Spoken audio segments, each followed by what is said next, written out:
Ladies and gentlemen, welcome back to another episode of FoolCraft. Now, what did you expect when you clicked on that video? Did you think you'd see X in a field getting himself some flowers?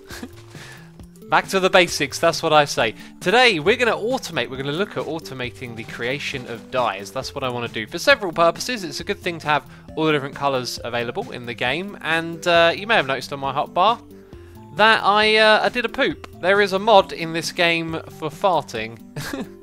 And it means you poop occasionally. It's pretty disgusting. I'm going to put that in a trash can later on. Whatever. The reason that we're doing this, though, is to create something from botania. Now, I want to collect all of the different botania flowers, and we have a flower pouch to do that with. But in order to find some of these botania flowers, we need a crafting bench. That's actually why I've got them here in my inventory. So let's turn these into dyes, and I believe it is yellow at the top, red below it, some bone meal, and you get this special stuff called floral fertilizer. This is going to help us get some botania flowers. It's basically bone meal for botania, right? Let's mine this thing away and then use it. You probably noticed, though, there's actually some botania flowers right next to where we are. I want to do some exploring, but if we can't find some of these, then we can do that. And there you go, we've got a few of them already. Now, this flower pouch that I have will store all of your botania flowers, so you can see we got some in there already, and this is a great way to learn what ones that you need. So here is a cyan flower, we're going to take that, and also this is a wow, if I could talk properly, a two-tool mystical cyan flower. I had no idea those would spawn out in the wild, and apparently if you punch them, it's bad news, or is it? Is that the same thing, but it's separate from what's in there? Can you go in there? You can. Interesting. Don't know why that didn't automatically go in there. Huh, that one as well. Maybe it's because I got it in my hotbar now. A moment ago I had it there. I don't know. I don't know what's going on, but it gives me an opportunity to explore and see the server. So I'm going to pick a direction I haven't travelled in yet. If we look at the journey map, I can zoom out and figure out, probably go in this direction, and hopefully we'll stumble across some stuff that other people haven't found as well. But we're going to do some exploring for the beginning of this episode. We've got a beautiful server here with biomes aplenty, and it's always a pleasure to go around and see all of the different wonderful and crazy terrain like this crag rock right in front of us. This is actually next to the wastelands, because the wastelands is just over there. And 5 seconds later, we find ourselves the blue flower. Let's see if that went into the bag this time. It did, didn't it? Okay. Is there another one here to break? There is. So now we're going to hold the bag in our inventory, in like this bit here, and it went inside of it. Suspicious. What's this one down here? It's another botania flower. I think we've already got that one, though. Aha, we need this one. Mystical pink flower. Here's a gorgeous biome right here as well. Reminds me of the jungle biomes in vanilla. Although not quite the same. And there's a flower forest. If you haven't seen this one before, man, what a colourful sight. I bet we're going to get loads of botania flowers in here. Or maybe none. I haven't found a single one in this biome. However, there is that nearby, which means that someone's been here and opened a chance cube. It's a sign that we're exploring in the wrong direction. There's another sign as well. Someone's pillared up there. I'd like to find a fresh area. There's a chance cube. Let's crank it open. We're gonna crack these open whenever we see them. It's Easter, which is why there's a different texture. Last time I did this and I got a no and I broke it again. Something really bad happens, so let's hope for some good fortune. Oh, okay, and it blew up as well. I was about to say I'll leave it there, but okay, that's left a hole in the nice terrain. Well, onwards we go. Alright, here's the white flower. We'll take that. We've got the purple flower over here in this biome as well. This one seems to be good. I've seen a few different colours so far. Aha, no magenta. Excellent, we'll take that. And oh, hello, we've made a new friend. How you doing, buddy? He's not attacking me, so... Well, he is now, but when he gets close to you, they do this in vanilla as well. They just sort of stand there, and then they don't hit you again. Oh, we was inside his head for a second there, weren't we? Oh, ow. Right. Enough of that, you. Bring back my seeds. Ah, there they are, the lime ones. They're probably the easiest of all to spot because they're so... I was going to say bright, but I think luminous would be the word, right? Let's see how we're doing here. That one can go in there. So we've got 1, 2, 3, 4, 5, 6 more to go. Here's the green ones. They are a little bit more tricky to spot because they're the same colour as the grass. Obviously, they're a little bit darker, though. Right, we need the orange one. That's good. And I think it's a sign that we also need to crank this thing over here open. We got a chance cube, another one. Time to farm. I think I zapped all of that into my inventory very quickly. It gave me a hoe. I think it gave me some seeds. I'm not sure what else it gave me there. Look at this place. Do you know what? I did a live stream and I found a enormous biome of this thing. These are some islands of it though. It's called Ominous Woods. And it is very, very cool. I love this greyish purple going on right here. Do you know what? If I hadn't have picked the wastelands, I probably would have built in a place like this. It is pretty crazy looking. And look at the grass. It's sort of dark grey purple as well. Gorgeous biome. It doesn't appear to be any botania flowers here, so I'm going to continue flying on. That's one of them. That's the red one right there. Look at that village. Wow. That's a very nice building. That's the church. That's so much better than what you see in vanilla. It's mostly built out of vanilla blocks. That is a very nice little structure. I do like it. It's sort of oddly rested into the ground. Let's raid it, man. Every time I raid one of these things, there's no good loot. I mean, the chests are empty. We're not off to a good start. Hi, I can't get through this door. Now I can. Let's see if there's any more chests. Here we go. No, they're completely empty. Well, that is just typical. I think we're going to have to call it that for our exploration today. This will be the 9th Hermitron that I've opened.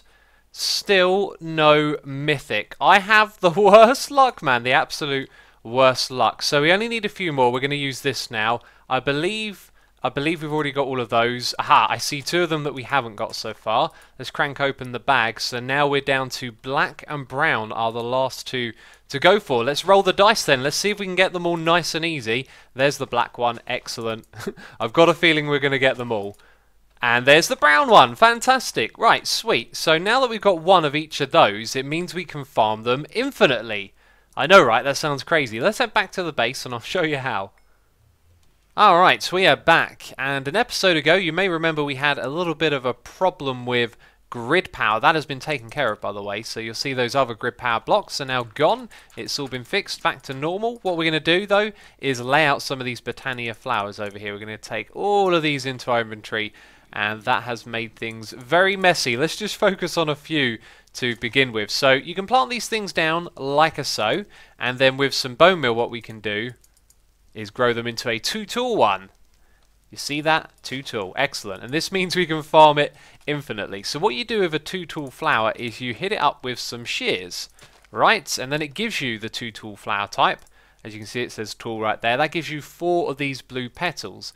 And then what you can do is put a petal down on the ground, and then you can grow it with bone meal. Aha!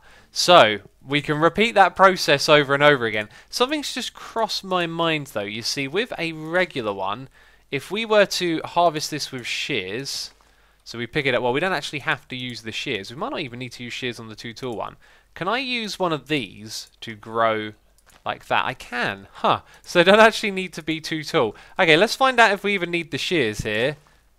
What type did that drop? It went straight into my inventory, so I don't know. I think actually you do because that broke. So we got 3 of the lime ones. We punch that and it disappears. Okay, so the shears are necessary.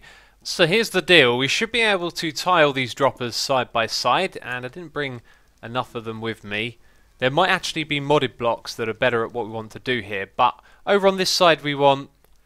Well, actually, droppers don't place items, do they? So we are going to use a modded block, but we're going to place one of these on the ground. Then we want the one on the opposite side to be full of bone meal, get activated and grow this thing. And then the one at the top is going to have shears to harvest it.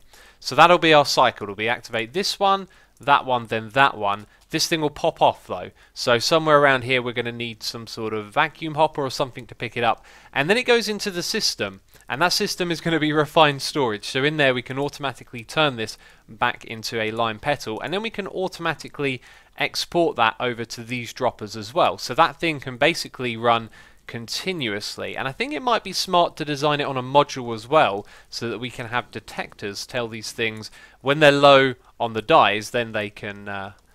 then they can make some more of them automatically, right? Maybe we won't do all of that today. Another thing just crossed my mind. This is how you turn it into a dye, by the way. So somewhere in our system we need to take these flowers, make sure there's some still left in there, and then turn them into dyes.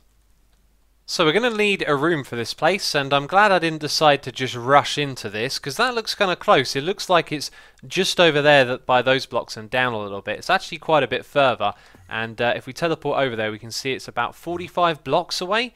So I've made a marker of how far away 45 blocks is in that direction. So it's actually kind of somewhere all the way back there. We want it to be, I don't know, I kind of got this idea like we should have them in line. So when we do storage, that's going to be moved over to the side if we can and be in line with this thing in the middle. And then we'll have another room over there that is in line. I don't know if that one's 45 blocks away though. I'm not going to do the math right now. It's a little bit further though, I think, just looking at the numbers. Oh, and by the way, and I'm pressing the wrong keys here. Wow, so confusing. I've been working on the wastelands. A little bit more progression over in this direction, as you can see. It's been coming along nicely, and we're left with a massive patch of grass over here. And we're going to tear it off together. Bam! I love watching the blocks mine away. You know that by now. I need to stop doing this really because you've seen it time and time again. But yeah, progression is good. Anyway, this is where we're going to dig down and we're going to place our travel anchor. Alright, so 5 minutes later we have a room carved out. Okay, so I put this on the ground and then it disappeared. And when I put it back down on the ground again, it's over a little bit. So this is going to be Flower Farm, we're going to call it for now. We're not going to do aesthetics over here today. Oh, no, no, no. We want to get this thing up and running and functional. And now we can teleport across very quickly like that, which is really cool. I love this system. It is super convenient for getting around. But anyway, what I want to do now is make another one of these transmitters and receivers so we can get refined storage over in that area. Alright, so the layout of this room is going to look something like this. We'll make it look nice and pretty another time, but it focuses around the player coming into the room at the center and all of the flower farms being around them. And I've spaced these out a little bit because we might run into some problems. Now, I'm not sure if this receiver is going to stay in the same place, but somewhere from here we're going to attach an exporter and it's going to send all of the items that we need into this room. The thing is, though, then we've got to send them around like a massive loop. So I think what I might do is find a clever way of hooking all of these up, and I think I can see it right now. If we run these alongside like this and put another one there, and then do the same thing over here, that's quite an efficient way of reaching all of the different places that we have to send the items to. Then what we could do is run a ring of these things around in a circle and create a big network of different, I don't know what you call them again, different channels, these things right here, to send all of the different items to the various places. And then somewhere in one of these corners, that's where our exporter will be, and it'll put all the items into the chest, and this thing will distribute them around. But then the other thing that we've got to do is attach redstone conduits to this as well, and those are going to use channels as well, so we can sequence sending the right signals to the right place. It's going to be a really interesting setup. I'm very much looking forward to it, but we are really short on the materials we need to create all of this. And if we just jump over here, you'll see that I've moved the outpost thing to here, because most of the time I jump to this thing, I literally just want to open the crafting grid. So we need to make conduits. And redstone ones being a big one means that I need to make some redstone alloy, which means I need the binder, and I also need some silicon. And so I've had to craft up a bunch of alloy smelters, and I've got them working down here at the moment. It's a bit janky, but there's something else down here I wanted to show you as well. I moved some of these cables around because we needed 2 of these things to go into the controller. I believe the way that power works with Ender IO is that the bandwidth you're told here, which is 640, is the bandwidth of the in and out at one of these points, not the amount that can travel through here, because what happens when I added this transceiver is this thing powered down immediately. We are draining 800, and with those things doing 640, obviously that's not enough and this thing disappeared very quickly. But with 2 of them attached, it then doubles and it's over 1,000 now, so that means that this thing can keep running. So we're back down here again, and this project got really complicated and then kind of got simple again. I love challenges, I love problem solving. One of the first things you might notice is different is the layout. That's so that we can just access everything in a little bit of a neater fashion, let's say. And also we now have dispensers and 2 mechanical users instead of droppers. Now my idea was to use the Ender IO conduits and have a crazy big network operating together. It was going to look like this, which I think is pretty cool. Some sort of wire running around the bottom connecting them all together. And then I realized there are 16 different terminals and there are only 16 channels for items in this. We also need to send shears and bone meal as well as our 16 different petals, so this instantly became redundant. And then I started looking back at refined storage again, which I thought was going to be too expensive, which is why I ended up crafting stacks upon stacks of these things. Anyway, so we now have this thing in the center. That's going to be its permanent location because on each side we'll send out a cable. And due to the amount of resources that I have, we're actually only going to set up 3 or maybe 4 of these for now because I need 3 particular colors for a shop and a project I have in mind. So on the way with the cable coming over here, there is an importer there, neatly snug underneath the vacuum chest. So that will pick up all the items that we get. And then things are really simple when you use exporters because you take them straight to where they need to go. So this one right here has blue. I've already set that one up, so that one's blue. I believe the next one was red, and then we have green. We should definitely double check that. If I just look over there, I can't actually see what that is. Look, I'm looking at it, but there's nothing at the top of the screen. So red is that one, green is that one. Now when I put the red, green and blue petals into here, they're going to go into refined storage, and then refined storage in theory is going to load them into here. So that one now has 4, that one's got 5. Look at that, it worked perfectly, and this has all been set up so it only uses that one right there. So we don't have a large inventory stored in this space. The next one above it is going to have the bone meal, so I've already made loads of this, but we kind of need to auto craft it. We have 15,000 bones, and the dispenser is slightly different here. It's going to use all of the slots. We can't configure it as much, but storing lots of bone meal here isn't going to be a problem because we have so many bones. And then the top one is going to have shears, and this is the reason that I went for the mechanical user, because I'm not sure if the dispenser would actually shear the plants, but with this one we can have, I thought I had some shears in my inventory. Basically we can have it in one slot, right? And it's only going to use that slot. So then we can have an exporter here, and it means we don't have to store a ridiculous amount of shears in this system. So this area has gotten kind of jittery at the moment, and that's because there is some redstone active. It's not as bad as when this first came on, but this is how the system is going to work. So we got a detector that's going to look into refined storage. If we don't have enough of these petals, then what it's going to do is activate a sequencer. This is basically like on, off, over and over again, and it sends it into the redstone channel. And that is actually color coded to be the same color. So you can see it's blue on the edge there, and then it powers all of these. But I've since realized this one here and this one here won't need powering because these can be active all of the time. They're only going to work if there is something to do. But a big problem that I sort of overlooked here with the layout is that this actually needs to be lower down. I don't know how I make these mistakes, but I do them over and over again. That needs to be at the same level as this one, so we've got to kind of redesign it all over again. I believe as of right now we are ready to complete this project, so to speak, for now, to get it up and running, to get it working. And this right here, by the way, is automatically making bone meal, so if there is more than 14,000 bones in the system, it will convert the rest into bone meal. We may want to do that slightly differently in the future, but now all of this is filling up, which is great. And the way that we've redesigned this is kind of more compact once again. So at the front, we've got these things, they are being exported. Our vacuum hopper is there to pick those up. We should probably turn off our magnet or dislocator while we do this. And we're not using a single conduit anymore after all of that crafting and work to get those made. We're not going to use a single one of them. So we know what that does. Here's the shears at the top. These will export them, and like I said before, only one slot for it, so it means it's nice and efficient while we don't have a lot of iron. And then down the bottom here we've got this bit. So what I need to do now is set this to, let's say, if there is under 64, then we want a redstone signal, which is going to activate this thing. And that's set up correctly, which means it's not powering the block here. Or did I miss something? Let's put one of these in because we know it will power those. Aha, so we can't use a block there. Right, and that's doing exactly what it needs to do. And it's not actually using any bone meal. So now we need the shears to activate. We don't want it to place block. Maybe use item. Activate block with item. It's set to always on. Oh no, please don't tell me that this doesn't work. Surely it can use shears. That doesn't make any sense. Are we supposed to left click with the shears? I guess, well, let's try it like this. Yeah, you're supposed to left click with it. Oh.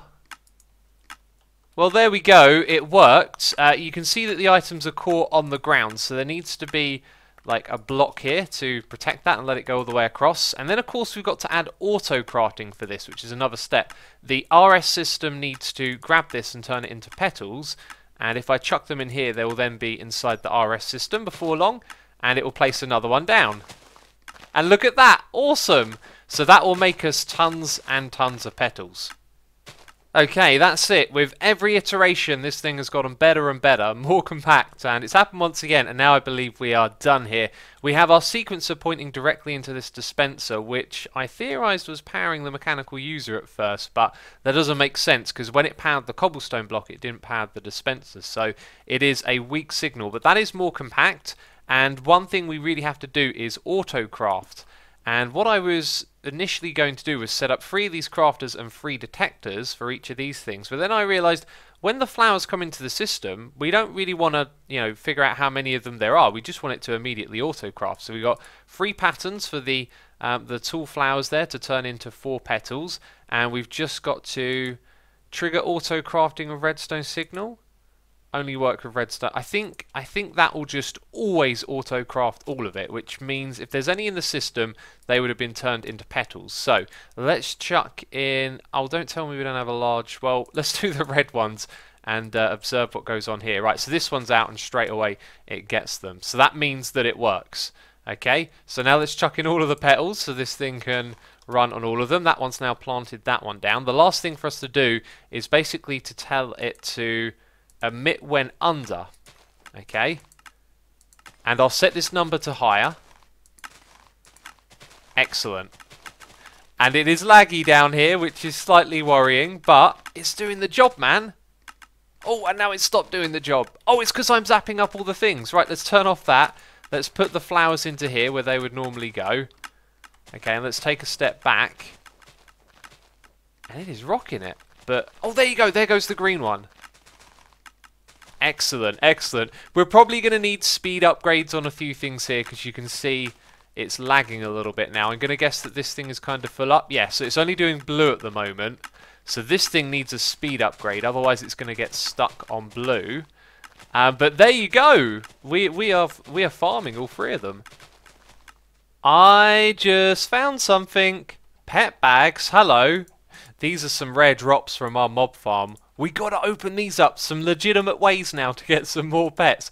That's super awesome. We'll get to those in a moment. What I want to talk about first are these petals. So you can see that there are loads of them there. I upped the rate to 256, and when we're in this area, no lag whatsoever. I've got a feeling though it's stopped for now. So I'm gonna guess that once it reached 256, there are actually lots of things backed up in here, so that's why we kind of went over the number there, which is fine. But this place gets a little bit laggy. It's good to know you can leave there and not be affected by the frames. So anyway, the next step is for us to use the pestle and mortar, and I'm going to guess we can auto-craft that as well and automatically convert it into the powder, which is really cool. And we're going to use the powder for this thing over here, deco bench. Right, we can put these into here, I was told, and use them as dye. Yes, this is fantastic. Now, DecoCraft, as you may have seen in one of our previous episodes, of Mr. B00 and Iskow85, allows you to craft a lot of cool and crazy cool, insane stuff. And I want to provide a service for people on this server. I don't want them to worry about what's in their deco bench. And we've done the first part. We've now got a farm that's going to create the dyes needed to use the deco bench. And then over here, I've got some chickens that are laying clay. These are from Doc M. I haven't hooked them up with any automation yet, but he gave me some chicken eggs, and now we can make clay chickens, which means if we go over here, I believe this clay can go straight in like that. Excellent. So I'm thinking we need to open a shop. We need to provide some sort of service where they can buy a pack of these different dyes and the clay all in one, so when you dump everything into here, it just fills it up automatically. Speaking of automation, I wonder if there is a way to connect a conduit to this. Nope, doesn't appear to be so. Well, here's my idea. If we can fit everything you need to fill this up into a single Hermitron, then we could sell Hermitron cases that have everything you need for a full deco bench, which I think is going to be a really valuable service on this server, because I know lots of other people want to use this. But we'll go over to the City of Maybe, and that is its name. That's going to be our communal area where we're going to build shops and stuff. We won't go there right now. I just wanted to sort of show you that it is called the City of Maybe. That's actually its name. And over here we have our power setup, and I've been slowly upgrading this. I've been putting in some speed upgrades while we've been down underground working on our project for this episode, and you can see now that all of these are basically full up all of the time, which is pretty cool. If I turn this thing on again to start sucking in some juice, that's the wrong way around, we should see the power start to go, yeah, from this one here, from that one as well. I think they all start ticking down together. The behavior here is really interesting. They all tick down together, and I think it might be this one goes to 0 because it's got 2 connections on it. But then again, so has that one. So, oh no, that's just a fluid one there. Right, is that an energy one as well? No, that's just a fluid connection. And now I've added an item transfer thing into... Well, that was silly. Yeah, so anyway, this one gets all the juice sucked out of it first. That's unfortunate, but with that, we now have this thing running around the clock, and it's actually bringing in the gold ore that I used to make the upgrades. We were starting to run ridiculously low on that, and because the duplication glitch is still going on, it means I'm just running over here and chucking into my ores, and basically doing that manually at the moment, but I've been seeing my supplies of iron and gold diminish, and we needed to get this thing running here. And now it's sort of sustaining itself, which is really cool. If we go down below to this thing, you'll see that it's up to 640, which is the maximum this type of conduit can provide. So it means what we've got to do now is upgrade our energy conduit infrastructure. So, oh my god, no we don't. I'm an idiot. I learned this earlier, and I think it's even this episode that we talked about it. If I add another connection on another side, that's another 640, right? Which is going to bring it up to 1280. So let's see what happens when we go to 1280. That's going to double the speed of our quarry. And basically what we're going to focus on doing is continually pumping those upgrades into here and maintaining the amount of power that we're producing so we can keep everything online. So, I was actually expecting to see all of these things tank at the moment. Right, and it's this thing that sucked out the most energy, because now that that one's full up, all of these are doing pretty good. This one's suffering, as always. Okay, so maybe we can add like a third connection to this thing. Okay, we're up to 1920 now. 1920, so almost 2000 RF per tick. This thing can take 20,000 RF per tick, we believe. And so that's running a lot faster now. That's terrific. But I'm thinking we're going to run into some problems here at some point. Yet, all of these things seem to be holding out. None of them are lagging behind. So it seems that we're good on that front. Another problem might be that this can't convert the lava eggs quick enough, but these seem to be holding up as well. So our system is in good favour. The other thing we now need to keep our eye on is the amount of lava eggs. I think I saw it at around 12,000 earlier, and now it's down to 11.5. So basically I need to keep my eye on that and make sure that these guys are producing enough. Because if that number starts to tick down, then we're going to have to slow the amount of energy we're using on this, or upgrade the amount of eggs that we've got going on here. But I love this system. I know it's not producing like crazy amounts of power and something really OP, but it's very nice the way that you get to manage it, right? And look after it and make sure that everything's going good and see all the different aspects of what's going on. So the main deal for us now is just to keep our eye on the amount of lava eggs. Ladies and gentlemen, welcome to the City of Maybe. Hi. Scar has been working on the layout for this, and I might be coming over here a little bit earlier, but I don't believe there's any spoilers. I've watched his episode. He showed the road design, then he did some more of that in a live stream. And the idea for the City of Maybe is that we're going to go with I think it's like a downtown Chicago or New York, like American City, 1920s style. So the early days of tall buildings, something along those lines. And here is where my plot is going to be. I've just placed down these stone bricks. We're probably not going to use that texture. We're probably going to try and match the plainness a little bit of these textures that have been used so far. But we've got to think scale. This is going to be big, this area. It's going to be a big deal, and I'm just wondering if maybe actually I need a little bit more space here. Like, this is quite squashed up against the pavement. I think it'll work though. I think we'll make what we have here work. And the layout is we've got a crossroads, and then that crossroads is going to go diagonal and off into 2 other roads. So the prime territory, I think, is this spot right here. I don't know who's going to claim that, but since the road hasn't been built yet, we're going to take a corner spot, because obviously a corner is a very good territory as well. So for that reason, we're going to have an entrance on this side and also an entrance over here as well. And I've laid this out with room for windows. We're going to have 2 on either side of this shop. and then I've added like a relatively big gap. So we're working in threes. We got 3 for the wall, 3 for the window, 3 for the wall, and then 3 for the entrance. And that's the same thing pretty much all around. Now another thing I want to do from the get-go is kind of get the height in place. Like, I'm reserving my plot by placing down these blocks. I'm going to throw down a lot of signs, but I also want to figure out scale and height, and I think it needs to go a fair bit higher than that right there. Do you know what? I reckon it could go taller. It looks a little bit too much like a cube. I know it's taller than a cube, but I feel like it might need to go higher. But this is the point where I need to talk to some of the other fools and figure out what their plans are for and what kind of scale we're building at here. So I'm going to come back here in a moment and throw down a couple of signs, just letting people know that I've reserved this space. But that's going to be our project. You know what the idea is. We're going to build an amazing shop over there and sell a really good service as well. So let's head back to our base, because there's something that we need to do over here, and that is to open some loot bags, of course. I think what we're going to do, since these are rare, are open 2 at the end of every episode. But what we shall also do is type in loot. We're also going to open an artifact bag, and now let's type in bag just to see. Nope, maybe that is it after all. Okay, so let's open a pet bag. Let's open an artifact. In fact, we're going to do 2 pet bags. Let's see what we get. We have a cheetah pet. Haste. Super speed boost. Is this the one that does haste 4?